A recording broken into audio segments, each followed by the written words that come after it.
उद्या 4च्या नंतर म्हणजे 7 तारखेच्या नंतर संध्याकाळच्याला त्या पावसाचा जोर ओसरणार आहे. 8ला आणखीन ते पावसाचा जोर चांगला ओसरेल आणि 9ला मात्र चांगलं सूर्यदर्शन होणार आहे. म्हणून आळंदी पुणेकरांनी हा अंदाज लक्षात द्यायचा.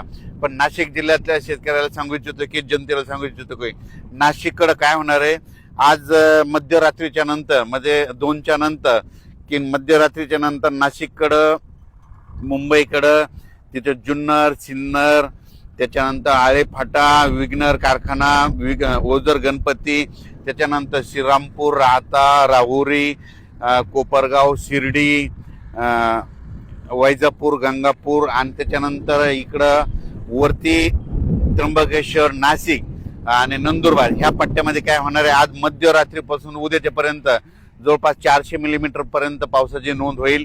म्हणून हे अंदाज लक्षात यायचा. आणि त्याच्यानंतर 8 तारखेच्या नंतर तिकडला देखील पावसाचा जोर ओसरणार आहे. मुंबईचा देखील 8 तारखेच्या नंतर जोर ओसरणार आहे. पण आणखीन 3 दिवस मात्र मुंबईकडे मात्र 3 दिवस म्हणजे आज 6, 7 आणि 8 तारखेपर्यंत पाऊस राहील. 9 तारखेच्या नंतर मुंबईचा देखील पावसाचा जोर ओसरणार आहे. म्हणून हा अंदाज लक्षात यायचा.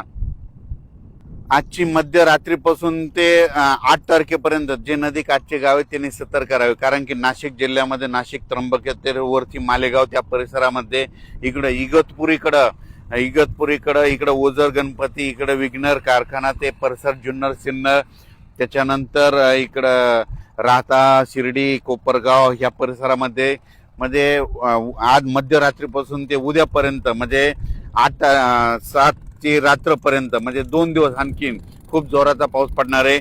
ओढे नाले वाहतील, नदीला देखील पूर येणार आहे. म्हणून हा अंदाज लक्षात घ्यायचा. आपण आपली काळजी घ्यायची, पाळीव प्राण्याची काळजी घ्यायची. कारण की खास करून हा अंदाज केवळ आळंदी पुणे मुंबई आणि नाशिक आणि या शेतकऱ्यासाठी आणि जनतेसाठी मुद्दाम दिलेला आहे. शिर्डीनगर अहिल्यानगर तसंच हे पाऊस त्याच्यानंतर घाटमाथा परिसरात ते जोरदारच राहणार आहे. आणि घाटमाथ्यावरला पाऊस मात्र 9 तारखेच्या नंतर ते सगळा कमी होईल. 8 तारखेपर्यंत घाटमाथ्यावरला जोर राहणार आहे. म्हणून कोल्हापूरकरांनी हे अंदाज लक्षात द्यायचा. साताऱ्याकड्यानं महाबळेश्वर त्या जनतेने सगळ्यांनी अंदाज लक्षात द्यायचा. आपण आपली काळजी घ्यायची. धन्यवाद.